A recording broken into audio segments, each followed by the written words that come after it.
A gente vai falar agora de IOF, porque o ministro da Fazenda, Fernando Haddad, disse hoje que o governo pode ter que ampliar o congelamento de gastos já na próxima semana. Além disso, então, teve essa reviravolta. O governo recuou sobre o aumento do imposto sobre operações financeiras, o IOF. Quem explica para a gente é o nosso repórter Fabrício Julião. Vai chegar daqui a pouquinho. O Fabrício, ele é especialista em economia, é repórter da CNN Money, mas vai entrar aqui para a gente porque, na verdade, o que aconteceu ontem? O Fernando Haddad, ministro da Fazenda, e a Simone Tebet, ministra do Planejamento, fizeram um anúncio que, à primeira vista, agradou bastante. Era um anúncio de uma contenção de 31 bilhões de reais. Para quê? Para que a gente consiga respeitar, para que o Brasil consiga respeitar o teto de gastos. Só que depois veio a tal da conta, né? Eles anunciaram a cobrança, o aumento de IOF e passar a cobrar de taxas que não eram cobradas, algumas movimentações financeiras que não eram mais cobradas essa taxa. Vou chamar o Fabrício Julião, então, para falar com a gente. Boa tarde, seja bem-vindo, viu, ao 360. Espero que você volte muitas vezes aqui e tá com essa missão de explicar essa confusão que o governo, Fabrício, não conseguiu explicar. Agora vai para você. Boa tarde. Oi, Débora. Boa tarde para você, boa tarde a todos que nos acompanham aqui no 360. Pois é, o governo ele se meteu em uma confusão para explicar essas medidas justamente por conta da repercussão negativa que teve, duas delas que citam aí mudanças no IOF, o Imposto sobre Operações Financeiras. Ele vai passar por diversas mudanças na alíquota em itens que eles são, em que é incidido essa cobrança, né, em operações, e em duas delas houve uma repercussão muito negativa do mercado financeiro, o que fez o ministro da Fazenda, Fernando Haddad, explicar para os jornalistas hoje, nessa manhã, aqui em São Paulo, sobre o porquê dele ter revogado, né, essas duas medidas, então, de ontem, do que foi anunciado, do contingenciamento e do bloqueio, que soma aí mais de 30 bilhões de reais, né? Isso que é necessário para que o governo possa, pelo menos, chegar ali próximo à meta de zerar e ter superávit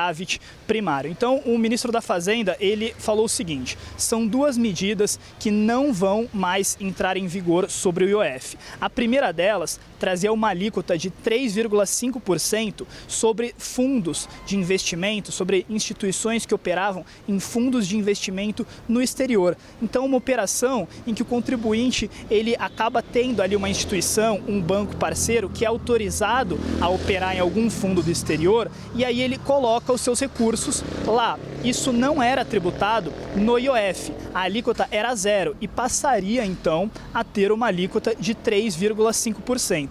Só que isso pegou muito mal no mercado. O mercado acredita que isso poderia inibir os investimentos, podia tirar investimento, com que as pessoas acabassem fazendo menos investimentos e, portanto, então, a mudança para a alíquota zero. A segunda, ela trata do aumento da alíquota do IOF também para 3,5%, em que o contribuinte ele acaba tendo aí a remessa de recurso para uma outra conta em seu nome, uma conta que ele próprio poderia operar no exterior. Então é como se fosse uma transferência para alguma instituição que é autorizada a operar no exterior e ele mesmo poderia fazer os seus investimentos, poderia fazer ali mesmo os seus aportes. Só que o que acontece? Essa alíquota, no caso, ela é agora de 1,1%. Eu e o Gabriel Monteiro, a gente apurou com algumas corretoras de câmbio que a alíquota inicial era de 0,38%.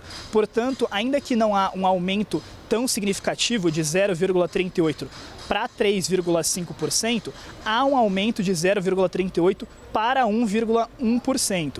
Isso a gente apurou, o Ministério da Fazenda ainda não nos enviou uma resposta, né, sobre isso, porque o Ministério da Fazenda disse ontem que não teria alterações, portanto 1,1% nesse tipo de operação, de remessa para uma conta no exterior, ficaria, né, então com a mesma cobrança, ficaria inalterado. E o ministro da Fazenda, Fernando Haddad, então, explicou hoje na coletiva aos jornalistas que justamente foi alertado por operadores do mercado que a mensagem que o governo poderia passar seria outra e poderia trazer especulação, o que ele não queria que a mensagem fosse a errada e por isso ele decidiu revogar essas duas medidas, disse que não tem problema mudar a rota desde que tudo seja explicado conforme o que foi planejado. Vamos ouvir então o que disse o ministro.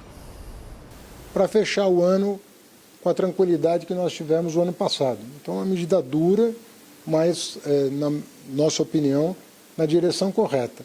Esse item é um item muito residual desse acervo, desse conjunto de medidas. E nós entendemos que, pelas informações recebidas, valia a pena fazer uma revisão desse item para evitar especulações sobre objetivos que não são próprios da Fazenda nem do governo, né? De inibir investimento fora, não tinha nada a ver com isso, então nós entendemos que era correto fazer uma revisão disso. O ministro da Fazenda, Fernando Haddad, também esclareceu que o recuo sobre o IOF terá um impacto inferior a 2 bilhões de reais. Vamos ver. Sobre o impacto, é um impacto muito baixo. Estou falando aqui que as medidas somadas são da ordem de 54 bilhões. Nós estamos falando de menos de 2 em relação ao que foi revisto hoje. E em função de ser tão pouco diante do que foi anunciado, com a repercussão que teve em função dos subsídios que nós recebemos ontem, nós decidimos rever. Foi exatamente disso que se trata.